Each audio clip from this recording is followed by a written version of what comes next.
ಮನುಕಾ ಹನಿ ಇದು ನ್ಯೂಜಿಲೆಂಡ್ ಮತ್ತು ಆಸ್ಟ್ರೇಲಿಯಾದ ಆಯ್ದ ಭಾಗಗಳಲ್ಲಿ ಬೆಳೆಯುವ ಮನುಕಾ ಪೊದೆಗಳ ಹೂವಿನಿಂದ ತಯಾರಾಗುತ್ತದೆ. ಸಾಮಾನ್ಯ ಜೇನುತುಪ್ಪಕ್ಕಿಂತ ಇದು ಸ್ವಲ್ಪ ಗಾಢವಾದ ಬಣ್ಣ ಮತ್ತು ಗಟ್ಟಿಯಾದ ವಿನ್ಯಾಸವನ್ನು ಹೊಂದಿರುತ್ತದೆ.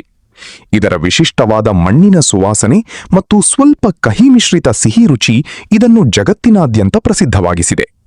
ಈ ಜೇನುತುಪ್ಪದಲ್ಲಿ ಇರುವ ಬ್ಯಾಕ್ಟೀರಿಯಾ ವಿರೋಧಿ ಗುಣಗಳು ಇತರ ತಳಿಗಳಿಗಿಂತ ಹೆಚ್ಚಾಗಿರುತ್ತವೆ ಎಂದು ಸಂಶೋಧನೆಗಳು ತಿಳಿಸುತ್ತವೆ. ಗಾಯಗಳನ್ನು ಗುಣಪಡಿಸಲು ಮತ್ತು ಗಂಟಲ ಕಿರಿಕಿರಿಯನ್ನು ಕಡಿಮೆ ಮಾಡಲು ಇದನ್ನು ಔಷಧದಂತೆ ಬಳಸುವ ಸಂಪ್ರದಾಯ ದಶಕಗಳಿಂದ ನಡೆದುಬಂದಿದೆ. ಅಕೇಶಿಯಾ ಹನಿ. ಅಕೇಶಿಯಾ ಮರಗಳ ಬಿಳಿ ಹೂವುಗಳಿಂದ ಸಂಗ್ರಹಿಸಲ್ಪಡುವ ಈ ಜೇನುತುಪ್ಪವು ಅತ್ಯಂತ ತಿಳಿಯಾದ ಬಣ್ಣಕ್ಕೆ ಹೆಸರುವಾಸಿಯಾಗಿದೆ. ಇದು ನೋಡಲು ಬಹುತೇಕ ಗಾಜಿನಂತೆ ಪಾರದರ್ಶಕವಾಗಿದ್ದರೆ ಮತ್ತು ದೀರ್ಘಕಾಲದವರೆಗೆ ಗಟ್ಟಿಯಾಗದೆ ದ್ರವರೂಪದಲ್ಲೇ ಉಳಿಯುತ್ತದೆ. ಇದರ ಸೌಮ್ಯವಾದ ಸಿಹಿ ರುಚಿಯು ಇತರ ಆಹಾರಗಳ ನೈಸರ್ಗಿಕ ರುಚಿಯನ್ನು ಮರೆಮಾಚುವುದಿಲ್ಲ. ಆದ್ದರಿಂದಲೇ ಇದನ್ನು ಪಾನೀಯಗಳಲ್ಲಿ ಅಥವಾ ಸಿಹಿ ತಿಂಡಿಗಳಲ್ಲಿ ಸಕ್ಕರೆಯ ಬದಲಾಗಿ ಬಳಸಲು ಜನರು ಇಷ್ಟಪಡುತ್ತಾರೆ. ಯುರೋಪ್ ಮತ್ತು ಅಮೆರಿಕಾದ ಕೆಲವು ಭಾಗಗಳಲ್ಲಿ ಅತ್ಯಧಿಕ ಉತ್ಪಾದನೆಯಾಗುವ ಈ ಜೇನುತುಪ್ಪವು ತನ್ನ ಮೃದುವಾದ ಸ್ವಭಾವದಿಂದಾಗಿ ಮಕ್ಕಳಿಗೂ ಪ್ರಿಯವಾಗಿದೆ. ಕ್ಲೋವರ್ ಹನಿ. ಹುಲ್ಲುಗಾವಲುಗಳಲ್ಲಿ ಬೆಳೆಯುವ ಕ್ಲೋವರ್ ಗಿಡಗಳ ಹೂವುಗಳಿಂದ ಜೇನುನೊಣಗಳು ಈ ಜೇನನ್ನು ಸಿದ್ಧಪಡಿಸುತ್ತವೆ. ಇದು ಪ್ರಪಂಚದಾದ್ಯಂತ ಅತ್ಯಧಿಕ ಲಭ್ಯವಿರುವ ಮತ್ತು ಜನಪ್ರಿಯವಾಗಿರುವ ಜೇನುತುಪ್ಪದ ವಿಧಗಳಲ್ಲಿ ಒಂದಾಗಿದೆ. ಇದರ ಬಣ್ಣವು ತಿಳಿ ಹಳದಿಯಾಗಿದ್ದು ರುಚಿಯು ಹಿತವಾದ ಹೂವಿನ ಪರಿಮಳವನ್ನು ಹೊಂದಿರುತ್ತದೆ. ಅಡುಗೆಯಲ್ಲಿ ಅಥವಾ ಬ್ರೆಡ್ ಮೇಲೆ ಹಚ್ಚಿ ತಿನ್ನಲು ಇದು ಅತ್ಯುತ್ತಮ ಆಯ್ಕೆಯಾಗಿದೆ. ಕ್ಲೋವರ್ ಹನಿಯಲ್ಲಿರುವ ಆಂಟಿಆಕ್ಸಿಡೆಂಟ್ಗಳು ದೇಹದ ರೋಗನಿರೋಧಕ ಶಕ್ತಿಯನ್ನು ಹೆಚ್ಚಿಸಲು ಸಹಾಯ ಮಾಡುತ್ತವೆ ಎಂದು ನಂಬಲಾಗಿದೆ.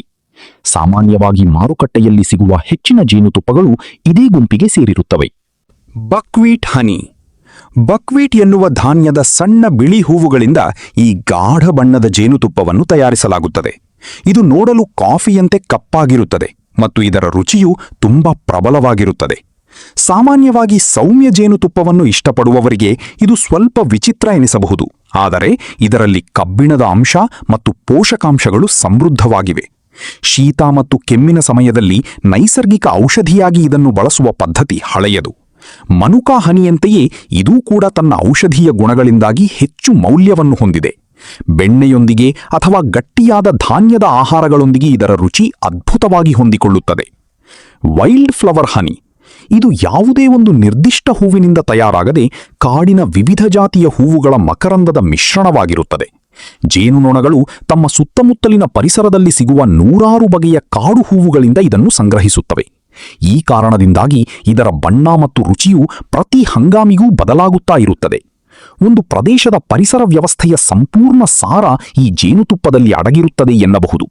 ಪ್ರಕೃತಿಯಲ್ಲಿ ನೈಸರ್ಗಿಕವಾಗಿ ದೊರೆಯುವ ಈ ಜೇನುತುಪ್ಪವು ಸ್ಥಳೀಯ ಅಲರ್ಜಿಗಳ ವಿರುದ್ಧ ಹೋರಾಡಲು ದೇಹಕ್ಕೆ ಶಕ್ತಿ ನೀಡುತ್ತದೆ ಎಂದು ಹೇಳಲಾಗುತ್ತದೆ.